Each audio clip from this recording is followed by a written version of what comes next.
Ashama akkam jirtu hordoftoota fi kabajamtoota kiyyaa ni jira galata rabbii isinillee bakka jiraattanii bakkuma jirtanitti nageenya isin faana jiraatu. Gaaffii ijoollee lamaa qabadhee dhufe koomentii jalattis ni dubbistu jedhee yaada. Gaaffii ijoolleen namni yoo rakkate malee nama hin gaafatu hin beeka. Isinirraa turuu kiyyaaf dhiifamaa isinii jedha. Akkuma beektan egaa ijoollee tokko keessaan isin na gaafatu karaa messengerii isin na gaafatu waan ta'eef isaaniif keessa deddeebisaa ture agartanii jirtanii. Mee isin akkam nagaa keessanii jirtanii? Irra caalaan viidiyooni maaliif gidduutti namoonni gorsa laatan ana qofaa osoo hin taane namoonni beekamtii qabanillee maaliif gidduutti gorsa laachuu dhiisanii gara viidiyoo ajandaa gaggaarii hojjechuutti deemu beektanii? Namni keenya gorsa hin dhaggeeffatu.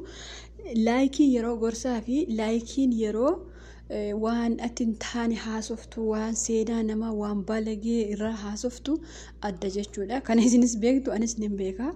Kanaafuu yoo isin fayyade laayikii gochuun dagatina, yoo isin fayyadu baate laayikii hin tuqina. Maaliif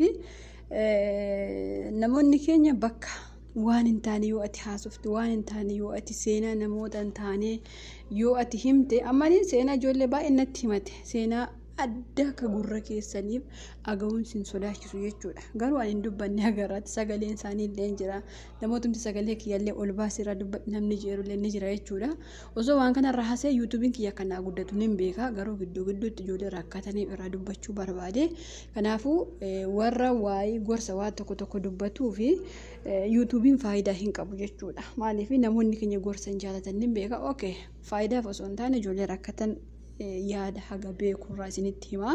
Obboleettiin keenya hin gadda viidiyoo hojjedhee fi maal jettee mana namaa na hojjechiisuu bichaa miti nyaatallee ofii bitataniitu kutatti nyaatu jettee nyaatallee hin qabu jettee mucayyoo kana hin gadda koomentii ishee fidee ofeera haadha hin finne maaliif yuutuubii rakkoo qabaachuu danda'a jedhiise yoo ati koomentii nama yeroo hunda ol babbaaste waan ati nama sana arrabsitu isatti fakkaateetu gaaffii sitti dhiyeessa jechuudha. Kanaaf yeroo hedduu koomentii ol baasuun hin ta'u jechuun nyaata na uwwatu jettee nyaata abuuni baay'ee ulfaata hojii rakkoo hin qabu.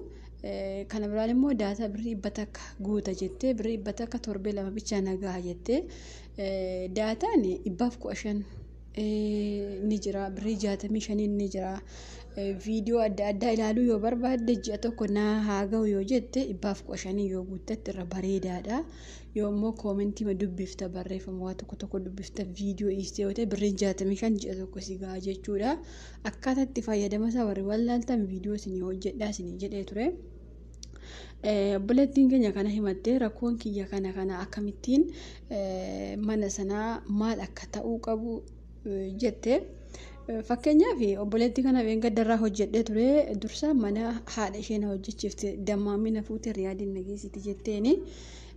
Amma immoo nyaata naan laattu jettee ani gadda viidiyoo keetti maal jedhee nyaanni jiraannaan namittiin gaarii taanaan mana takka miti mana ku'a takka yoo hojjette rakkoon qabu jedhee ani maaliif akka ofii kiyyaatti haase mucayyoon tokkollee koomentii jalatti maal jettee ani mana nama afurii hojjedha jette.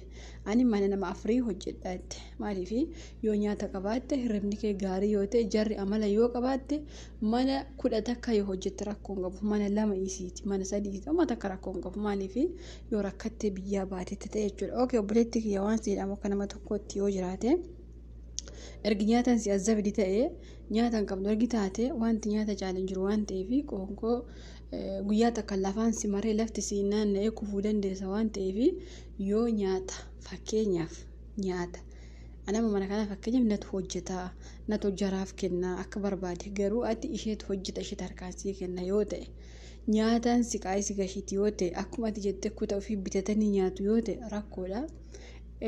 Ani ala bahuu hin jaaladhu ati garuu yaadni kee ala bahuudha natti fakkaata yoo namas keessaa qabaatte nyaataan si asabdee beekee nyaataan si erga si gashite yoo namas keessaa qabaatte nama bira teessee hojjetattu kaayyoo yoo qabaatte atillee fakkeenyaaf ijoolleen keenya baay'een kan bakkee jiran kaayyoo warra qabani namoota baay'eetu birrii guddaatiin ala kanarraa hojjetate jireenya fi fooyyesse.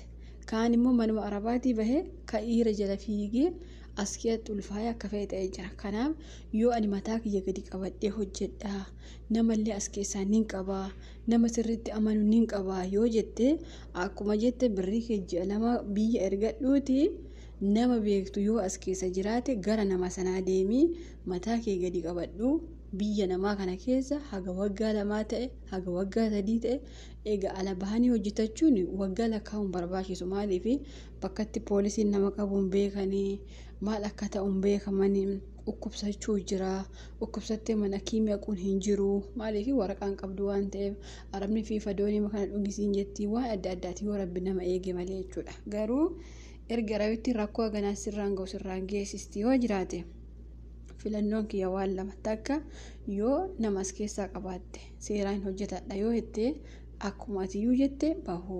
2 waggaa tokko yoo haa ta'u hamma kana yoo hin teessette ji'a 9 jetteemi waggaa takkas haa ta'u waggaaf ji'a 2 haa ta'u hojjetadhu gara biyya kee gali. Afaan arabaa barteetta waan ta'eef gara Dubaayii deemii yookaan biyyuma kana yoo deebite jijjiirachuu dandeessa jechuudha. Biyya jijjiirattee deemta. Maaliif yoommoo rabbi sii carroomse yoo rabbi sii carroomse gara biiroo yoo si deebiste mana jijjiirachuu hin dandeessa akkasitti illee sii galee ani aamsi kiyya kanuma jechuudha akka nama tokkootti. Maaliif dhugaa dubbachuuf ergi isheen nyaata nawwatti jettee baay'ee akka garaan kiyyaa didee kanaaf akkuma ammasiin jedhe aamsi kee yoo nama gaarii as keessaa qabaatte baatee hojjetachuu yoo nama gaarii as keessaa hin qabaanne nama beektu hin qabdu yoo ta'e immoo haga waggaa takka waggaaf ji'a 2-3 hojjettee gara Itoophiyaa galtee mana jijjiirachuu biyya jijjiirachuu kana bichaadha furmaanni kee. Okay obboleettiin kee tokko maal jettee ani kontiraata kiyya fixeera mana jijjiirachuu heda danda'a jettee waggaa 2 fixeette taanaan hin dandeessa. Waggaa 2 fixeette taanaan hin dandeessa. Akkamitti dandeessa yoo namittiin nama gaarii taate. Fakkeenyaaf ni ifama asii namni jaartii qofa qabeera asii ifama yoo namittiin nama gaarii taate namittiin nama gaarii yoo taate si jijjiiruu dandeessi. Yookiis immoo maaliif beektanii rakkoon keenya jaratu biirootti nuun deebisu malee ati kontiraata kee waggaa 2 fixte tana jijjiirachuu hin dandeessa akka barbaaddetti. Garuu arabni akka biiroon jettuuf akka hin jennu miti. Osoo nuti hin beekin hirribaa kaaste Itoophiyaa nu buusti sii galee. Garuu yoo namitti walii galtanitti yoo ta'e yookaas immoo biiroo yoo qabaatte fakkeenyaaf biiroo yoo qabaatte ijoolleen baay'ee lakkoofsa biiroon beekanii rakkoon ijoollee keenyaa kana. Biyyuma bahuun lakkoofsa biiroon beekan yoo biiroo qabaatte biiroo keetti daawwatte mana jijjiirachuu dandeessa jechuudha. Kontiraata kee waggaa 2 fixannaan akka barbaadetti jijjiirachuu dandeessa. Kee kanuma aamsi kee namoonni baay'een keessan koomentii jalatti na gaggaafatanii turtanii ani har'a koomentii sirriitti dubbisee argee warri isin bira darbe dhiifama isiniin jechuu barbaada. Obboleettii kiyya ka namitti na cinqite jette ati akkuma amma siif dhaame jechuudha. Nyaanni waan rakkoodha. Hojiin mana 3-4 warri nyaata gaarii qabdan rakkoo hin qabu. Haga afaan arabaa bartan bichaatti bara. Gaafa afaan arabaa barte an dhuguma rabbi isinitti hima. Mana 2-3 hojjechuu miti mana ishee keessa sa'aatii barbaaddetti qulqulleessita. Garuu haga afaan bartanitti isinitti taasifti waan ta'eef hagasitti immoo obsitaniituma jajjabaattaniituma. Hagasitti soom obsitanii jabaattanii haguma afaan arabaa barteetti soo hojjettanii gaarii turenaaf. Maaliif ani ofirratti arge waan ta'eef fakkeenyaaf intalli takka ni jirti hiriyyaa kiyya yeroo duraa jette lafa wantiitiin miicatte kan ittiin meeshaa miicasan agartanii kan ittiin saayinaa adda addaa miican sana isaatiin tokko lafa wantii godhatte. Hamma garuu har'a yoo mana walawwalte boroftaa walawwalte an dhuguma rabbi isinitti mana kana keessa durboon ijaartii isin uftii hin bultii gaafii walawwalu garuu yeroo dura dhufe haga ji'a 5 siqaayii kiyyan agarsiifte.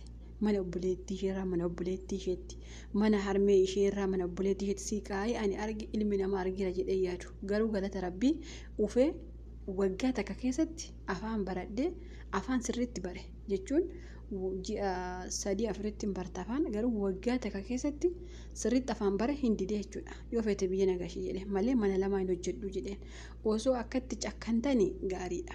Maaliif garuu immoo bakka nyaata jettan sanatti rakkoodha waan ta'eef aamsi kiyya akkuma ammasiin jedhee jechuudha. Arabni kan nama cinqitu sirriitti kan nama cinqitu haguma afaan baratanitti baay'een keessan ni beektani. Gaafa afaan barattan anamma sojaartee namaamtu viidiyoo hojjechaa jira. Osoo hin taane shayii kootti hojjedhu viidiyoo hojjechaa jira. Dhugaa rabbisinitti maaliif yeroo duraa garuu miila ishee faa'iqaa ture dhugaa rabbii. Miila sheefaa 2-3 itti deebi'ee hiikaa rafitti bakka duraan ture jechuudha. Maaliif afaan hin beeku garuma isaan na waamani.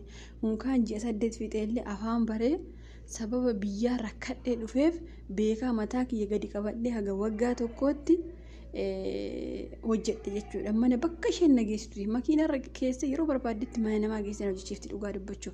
Har'a garuu galata rabbii yoo fedhe manuma kana yoo fedhe walawala yoo fedhe hin dhiisaa jechuudha. Kanaaf namoonni hojiin natti baay'ate ala baha akkas ta'e sana ta'e warri jettan hin bahina. Dhugaa rabbisinitti haguma afaan barattan gaafa afaan barattan mataa araba ishee iyitu kan itti tuftanii jiraattan dhugaa rabbisinitti mana namaa deemtee walawaluu miti manuma ishee walawaltuu feeti manuma ishee gaafa tan deebitanii mee waggaa tokkoof waggaaf 5 taa'aati lakkii ani hojjedhu mana lamaaf hin dhufne manuma keef hin dhufe yoo feete biyya nagashi jedha birrii waa harkatti qabadhaati dhugaa rabbisinitti yoo ishee mana takka sin geessite koottaa koomentii na barreessa kabbi ati kijibduudha jedhaati dhugaa rabbisinitti garuu dursa afaan baradhaa.